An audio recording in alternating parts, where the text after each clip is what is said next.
하나님께서 우리 인생을 이끌어 가시는 그 경륜의 방법이 참 너무도 다양해서 우리가 하나님께서 우리를 이렇게 이끄신다라고 이렇게 정의하는 것은 참 어렵겠지만 또 그것도 불가능하겠지만 이런 방법도 있다라고 하는 것을 한 예로 드는 것은 성경 속에서 많이 찾아볼 수 있는 것 같습니다. 마태복음 12장이나 누가복음 11장을 보게 되면 이런 말씀이 있어요. 당신이 말하자면 이제 그리스도라고 한다면 좀 표적을 보여달라라고 찾아온 바리새인과 서기관들이 있었습니다. 그들 가운데 우리 주님께서 대답하신 대답이 있어요. 악하고 음란한 세대가 표적을 구하나 선지자 요나의 표적밖에는 보일 표적이 없느니라 라고 말씀하셨습니다. 죽은 자를 살리시기도 하셨죠. 또 무리를 걸어오기도 하셨습니다. 폭풍우를 잠잠하라 라고 하는 한마디로 꾸짖어서 잠잠케 하시기도 하셨죠. 떡 5개, 물고기 2마리를 가지고 수천 명을 먹이셨던 그 어마어마한 능력을 보이셨던 우리 주님이신데 정작 표적을 보여달라고 할 때에는 요나의 표적밖에는 보여줄 것이 없다. 악하고 음란한 세대가 표적을 보여달라고 하지만 요나의 표적 말고는 보여줄 것이 없다 라고 말씀하셨어요. 아마도 그때 당시 사람들은 임기응변으로 이 말씀을 받아들였을 것 같습니다. 뭐 다르게 받아들이기도 했을 수 있겠지만 아마도 뭐 특별하게 보여줄 게 없으니까 그저 임기응변으로 저런 말을 하는 게 아닌가라고 하는 생각을 하는 사람들도 꽤 있었을 거예요. 그런데 그것이 십자가에 달려 죽으신 후에 사흘 만에 부활하시는 것을 말씀하시는 것이었다고 한다면 그것을 알았던 사람들이 그때 당시에 누가 있었겠습니까? 그런데 우리 주님께서 십자가에 달려 죽으신 후 사흘 만에 부활하신 후에야 그 어마어마한 표적, 너희가 바라보는 그런 표적, 그런 거 말고 정말 표적 같은 표적, 그것을 보이시겠다고 한 주님의 약속이셨다고 하는 사실을 누가 알았겠습니까? 우리 주님은 우리 가운데 우리를 이끌어 가시는 방식 또한 그렇게 이끌어 가시는 것이 참 많다 하는 생각이 들어요. 우리가 생각할 때는 좀 이렇게 해주셨으면 좋겠는데 우리 하나님은 그렇게 하시지 않죠. 그런데 우리 하나님이 궁극적으로 우리를 이끌어 가시고 우리로 알게 하시는 그때에 깨닫게 되었을 때에는 참 신묘막측하다라고 하는 표현으로 주님을 찬양하고 고백하지 않을 수 없는 그런 상황을 우리 주님께서 만들어 가시는 것 같습니다. 그런데 어찌됐든 유대인들이 이 표적이라고 하는 것을 좋아하는 것 같아요. 바울이 그 고린도전서 1장을 통해서 말씀하시는 것 중에 유대인은 표적을 구하고 헬라인은 지혜를 구하나라고 하는 말씀이 있어요. 유대인이 좀 눈에 보이는 걸 좋아하고 헬라인은 보이는 것보다 뭔가 논리적으로 좀 아카데믹하고 한 좀 그런 것들을 요구하는 것, 경향들이 없지 않아 있다라고 하는 것인데 이것이 이제 오늘 본문 속에 나오는 에베소 교회 안에도 그대로 드러나는 것이에요. 양자가 성격이 틀린 것이죠. 헬라인과 유대인이 함께 예배 공동체로 묶여 있는데 서로가 틀린 어떤 사고방식을 가지고 있다 보니까 번번이 부딪히는 것들이 이 안에 있었다 하는 이야기입니다. 사실 이제 처음에 기독교는 예루살렘에서부터 시작을 했으니까 당연히 이스라엘 사람들 중심이었지요. 그런데 어느 순간인가 그 예루살렘에서 이제 첫 번째는 이제 야고보에 대한 핍박이기도 했지만 핍박이 일어나고 하면서 사람들이 조금씩 예루살렘을 피해서 다른 곳으로 가기 시작을 했지요. 그러면서 이 복음이라고 하는 것이 또한 바울 같은 사람에 의해서 이방인들에게 열심히 또 전파되기도 하면서 복음은 점점 예루살렘을 넘어서서 조금씩 안디옥이나 또 오늘 본문에 나오는 에베소나 그것을 넘어서서 또 고린도나 그 이후로 로마에까지 쭉 이렇게 이제 복음이 확장되어지는 과정을 거치면서 안타깝게도 유대인들은 점점 다시 유대교를 행위하는 현상을 보였어요. 그런데 그 중에는 또 그래도 열심히 신앙생활을 그리스도에 대한 신앙생활을 하겠다고 하는 사람들도 많았는데 이 사람들이 가지고 있는 그 수천 년을 내려온 유대교적인 전통, 히브리인의 전통, 이런 전통을 가지고 있다 보니까 좀 자유로운 헬라인들, 특별히 또 우리 예수님께서는 오늘 본문 속에서도 여러 번 보이시는 것처럼 지금까지 지내왔던 그런 방식이 아니라 율법을 그대로 지키면서 하나님 앞으로 나아가는 그러한 방법이 아니라 제사를 통해서 하나님 앞에 나아가는 방법이 아니라 예수 그리스도의 십자가의 공로로 하나님께 나아가는 길을 만들어 놓은 그 길 속에서 헬라인들은 자유롭죠. 이것이 원래 복음이니까. 그런데 오랜 동안 규범에 묶여왔던 유대인들 눈에는 그것이 쉽지가 않은 거예요. 예를 들자면 요즘 젊은 세대들 같은 경우에는 상당히 모든 면에서 좀 자유롭게 행동할 수 있는 부분들이 많아요. 그런데 나이를 그러니까 나이를 꽤 먹은 사람들, 5, 60대 이상 정도만 되고 나도 과거로부터 어떤 규범이 있다 보니까 행동이 그렇게 쉽지 않은 면들이 없지 않아 있습니다. 그래서 혹은 나이 먹은 사람들이 젊은 사람들의 행동을 따라하게 될 때에 그걸 보고 나이값을 못하고 하는 이런 표현이라고 하는 것이 가능한 것도 그런 이유인데 어쨌든 이런 사람들 같은 경우가 그런 상황이었어요. 이 둘이 부딪힘이라고 하는 것이 점점 더 교회 안에서 세워져 가니까 바울이 거기에 평화라고 하는 메시지를 넣기 시작을 한 것입니다. 우리가 오늘 찬양 중에 주는 평화 막힌 담을 모두 하셨네라고 하는 것도 오늘 본문에서 나온 것이죠. 하나님께서 막힌 담을 헐고 하셨던 그것이 바로 무엇을 위한 것이냐? 평화를 위한 것이다 라고 하는 것을 이야기하는 것이죠. 그런데 여기서 이야기하는 그 평화라고 하는 것이 그저 단순한 그냥 좋고 좋은 그런 상태를 이야기하는 것만은 아닙니다. 예를 들자면 오늘이 3.1절 기념주일이기도 하지요. 3.1절 기념주일이기도 한 오늘 우리가 만세운동을 폈던 그날에 우리가 원했던 것은 너희가 누리는 평화가 아니라 함께 누리는 평화를 위해서 일어났던 것이죠. 이것이 누군가에게는 기득권을 가진 사람들에게는 평화를 깨는 행동일 수 있습니다. 그런데 평화를 깨는 행동처럼 보이는 그들의 사고는 어떤 사고입니까?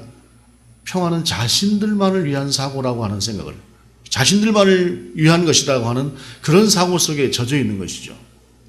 그런 속에서 너희만 자유로운 것이 아니라 우리 모두가 자유로운, 우리 모두가 똑같이 평화를 누릴 수 있는 그런 평화를 원한다고 했던 그 3.1운동이라고 하는 것은 어떤 면에서 보게 되면 정말로 기독교적인 그런 생각을 가지고 있는, 정신이 투영된 그런 생각을 가지고 있는 운동이었다라고도 볼 수 있어요. 실제로 우리 기독교인들이 가장 많았고 거기에 중심이 되었던 분들 중에서 그 다음에 천도교가 또 의외로 많았어요. 그때 당시에는. 어찌됐든 깨어나는 그런 사고 속에서 자유를 향한, 평등을 향한 그러한 사상들이 그들에게 많았기 때문에 더 그랬을 것입니다. 이러한 3.1운동의 전통이라고 하는 것도 모양은 다르지만 평화를 위한 그러한 것들이었다는 것이죠. 어떤 면에서 보게 되면 검 같은 모습이 있어요. 우리 주님께서 말씀하셨던 것 중에 내가 너희에게 평화를 주러 온 줄 아느냐? 나는 검을 주러 왔노라 라고 이 말씀하시죠. 그때 그 검이라고 하는 것은 무엇입니까? 평화를 쟁취하는 검일 수 있죠. 진리를 쟁취하는 검이죠.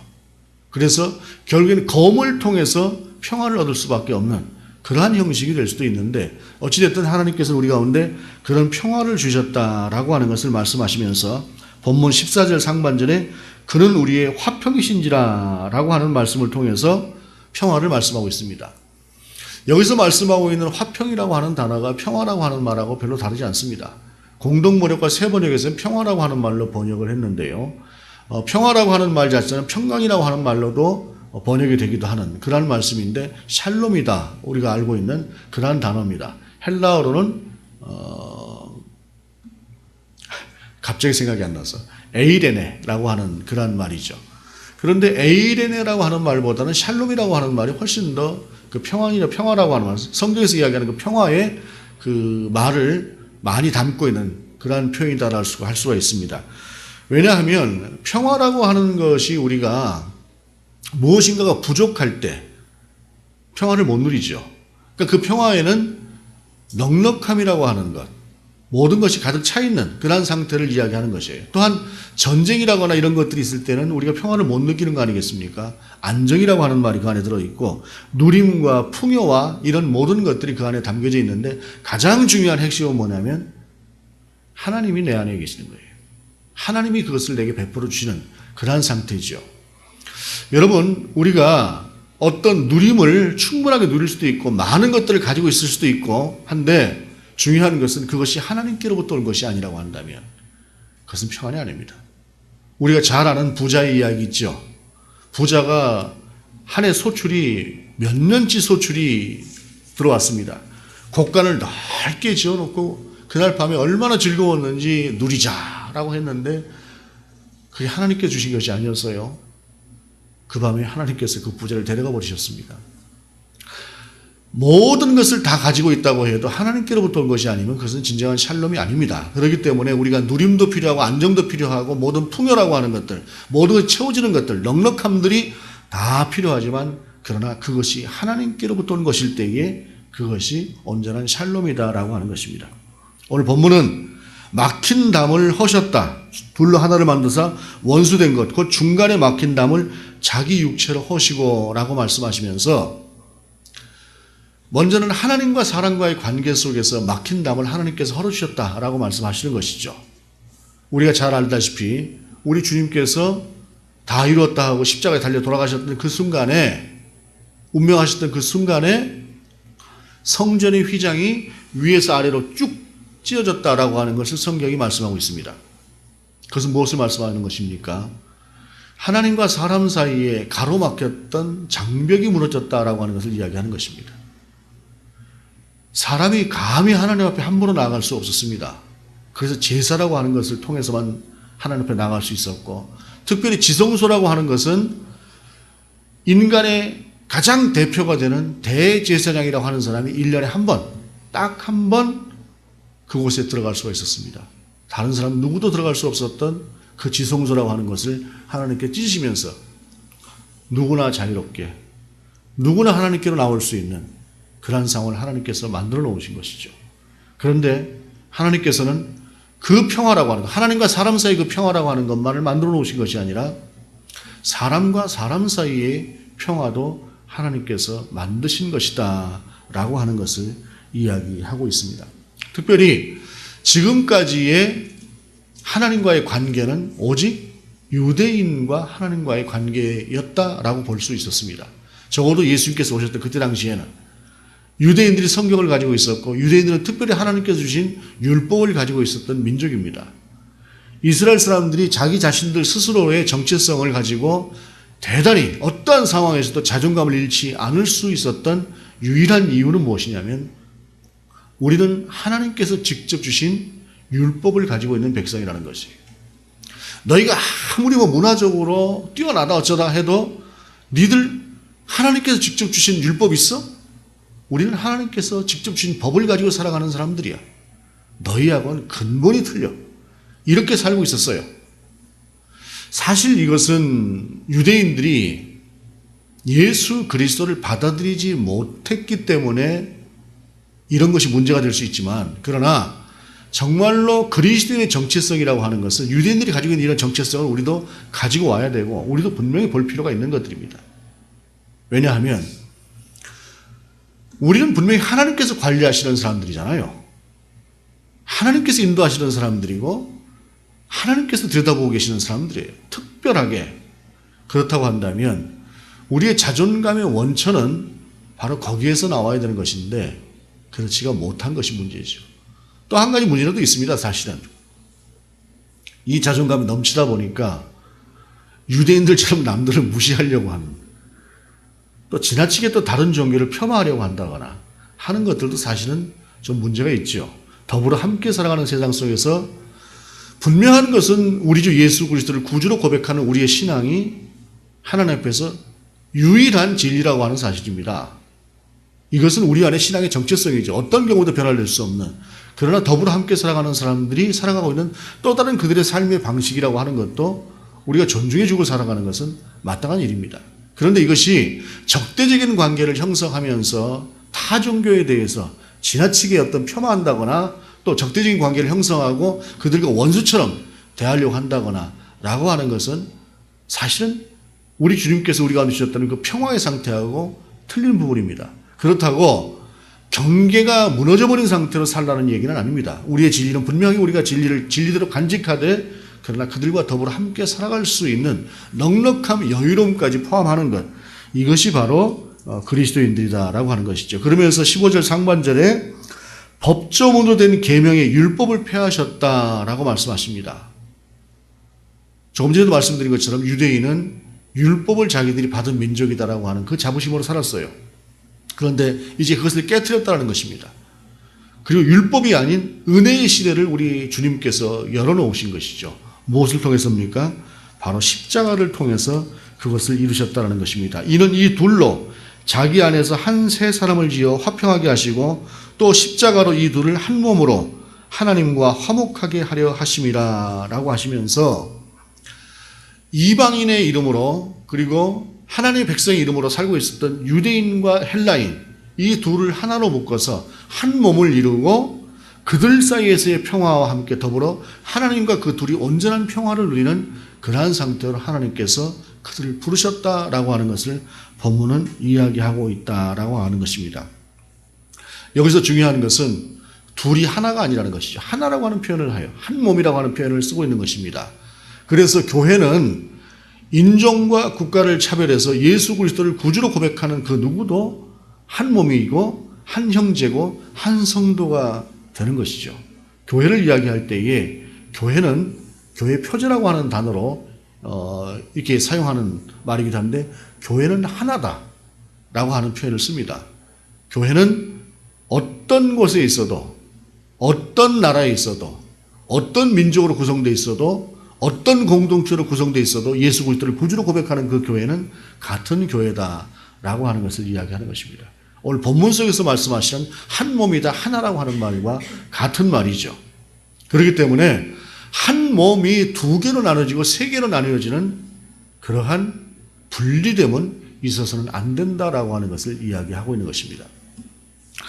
사실 보게 되면 특별히 요즘의 교회들을 보게 되면 많은 면에서 같은 교회로서 좀 저러지 않았으면 하는 생각을 하는 교회들이 많이 있습니다. 특별히 커지면서 더 그러죠. 큰 교회일수록 자신들의 힘을 좀 과시하려는 경향도 있는 것 같고 또 그것을 지키려고 하는 경향도 있는 것 같고 또 그 이상의 또 좀 언어를 사용하고 싶은 생각도 있지만 어찌됐든 좀 그런 모습들을 볼 때 안타까운 모습을 갖게 되기도 합니다. 그래서 날선 비판을 하기도 하고 저 역시도 그런 비판을 하는 사람 중에 한 사람이기는 합니다. 그러나 중요한 것은 무엇이냐면 그들도 한 몸이다라고 하는 것입니다. 그들도 우리 하나님께서 피로 값주고 사신 바 된 한 성도고 한 교회다라고 하는 사실입니다. 이것이 오늘 본문 속에서 나오는 이야기이기도 하고 우리들의 이야기이기도 합니다. 사실 교회 안에서 내가 더 좋은 사람이 있습니다. 내가 더 어울리고 싶은 사람이 있어서 주로 그들하고 어울리기도 하고 하는 것은 인간의 자연스러움입니다. 그러나 적대적인 관계를 형성하는 것은 안 된다라고 하는 사실이죠. 간혹 보게 되면 적대적인 관계가 형성되어지는 그러한 사람들도 없지 않습니다. 제가 지나온 과거 교회들을 돌아봐도 장로님들대로 나눠져 있어요. 나눠져 있어서 상대가 옳게 이야기를 하는데도 은근히 반대예요. 말은 맞는 것 같습니다만 그런데 하면서 꼭 반대하는 쪽으로 이렇게 가려고 하는 경향들을 보입니다.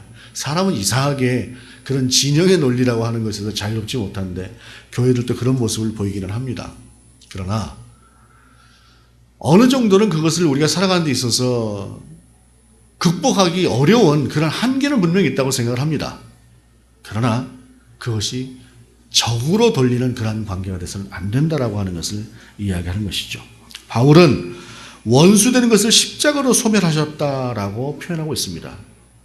다른 곳에서는 또 뭐라고 표현하고 있냐면은 하나님과 원수된 우리를 십자가로 허무셨다라고도 표현하고 있습니다. 여기서 원수되는 것이라고 하는 것은 어떤 것을 이야기하느냐 하면은 서로 미워하고 으르렁거리는 그러한 관계가 아니라 하나가 될 수 없는 관계를 이야기하는 거예요. 결코 하나가 될 수가 없는 하나님과 우리가 가까워질 수 있는 교제를 이룰 수 있는 그런 관계가 불가능하다고 생각했죠. 모세가 율법을 받으러 산에 올라갔을 때에 백성들이 먼 곳에서 보고 다음부터는 하나님이 이렇게 먼 곳에서 보면서도 하나님이 직접 우리 가운데 강림하지 않도록 해주십시오. 그리고 그냥 당신께서 직접 우리에게, 모세에게 당신께서 우리에게 말씀해 주십시오 라고 했어요. 아마도 우리가 하나님의 직접적인 임재를 경험하게 되면 그럴 것입니다.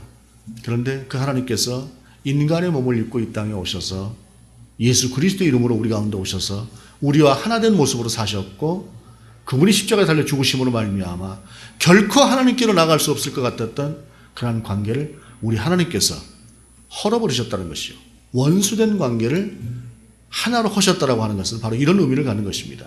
사람과 사람 사이도 그렇죠.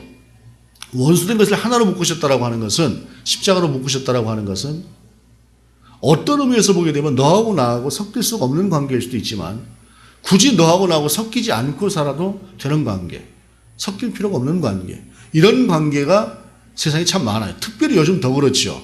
그러나 교회 안에서의 성도의 공동체는 그렇지 않다라고 하는 사실입니다. 서로의 돌아봄이 있고, 서로의 용납함이 있고, 서로의 관계 가운데서 서로를 관심을 가지고 돌아보는, 그리고 함께 기도할 수 있는, 적어도 그런 관계가 형성되어야 되는 것이 교회 공동체다라고 하는 것을 이야기하고 있습니다. 교회가 커지면 목사 보고도, 담임 목사는 아니지만 부목사 보고 아저씨 하는 사람들도 많이 있어요. 누군지를 모르니까. 그러나 그렇지가 않은 관계. 그래서 큰 교회가 사실은 좀 문제가 있을 수 있다고 생각을 합니다. 그래서 작은 교회들 같은 경우에도 어찌 보게 되면 거의 형제처럼, 자매처럼 그렇게 살아가지만, 그러나 그 안에서도 혹시라도 있을 수 있는 어떤 반목이라고 하는 것도 하나님은 이 말씀을 통해서 아니다라고 말씀하고 있는 것이다 라고 하는 것입니다. 그러면서 또 오셔서 먼 데 있는 너희에게 평안을 전하시고 가까운 데 있는 자들에게 평안을 전하셨으니 라고 말씀하시면서, 먼 데 있는 자들은 누굽니까? 이방인들을 이야기하는 거죠.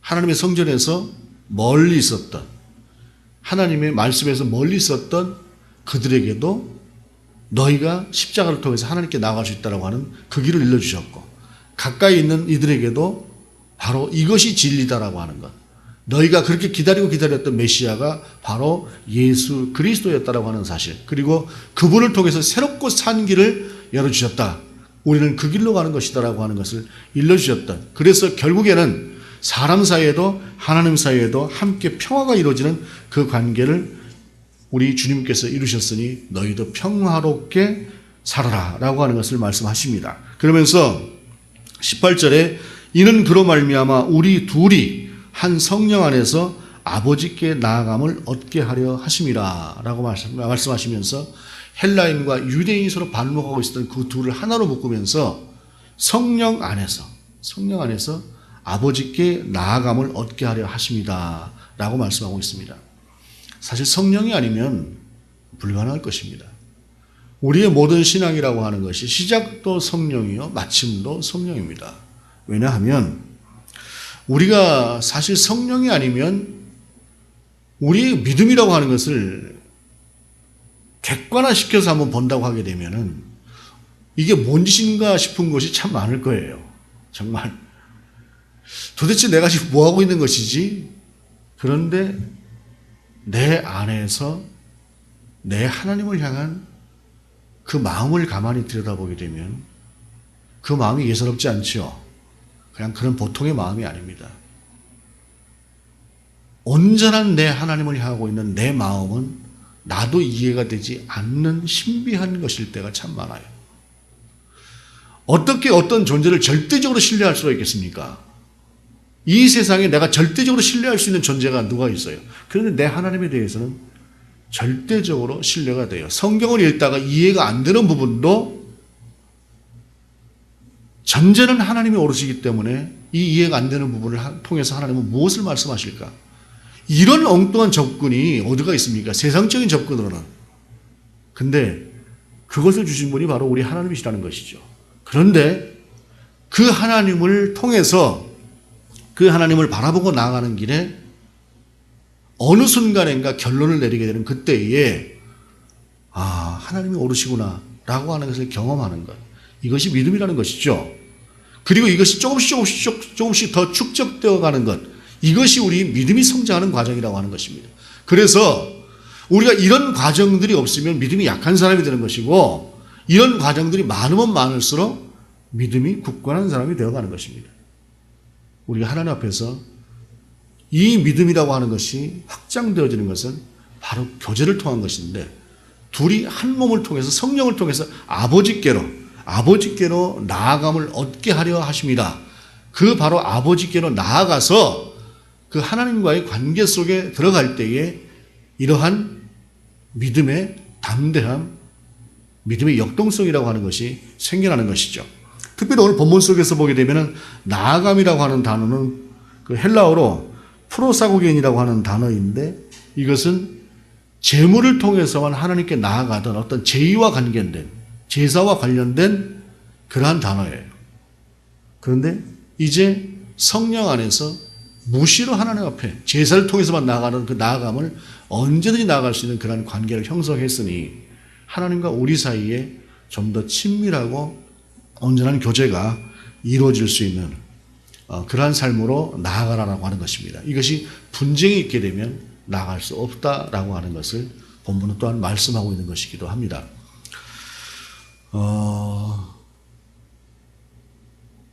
본문을 이제 준비하면서 우리 교회하고는 거의 상관이 없는 본문이라 자꾸 이제 다른 교회들을 생각하게 되더라고요. 다른 교회들을.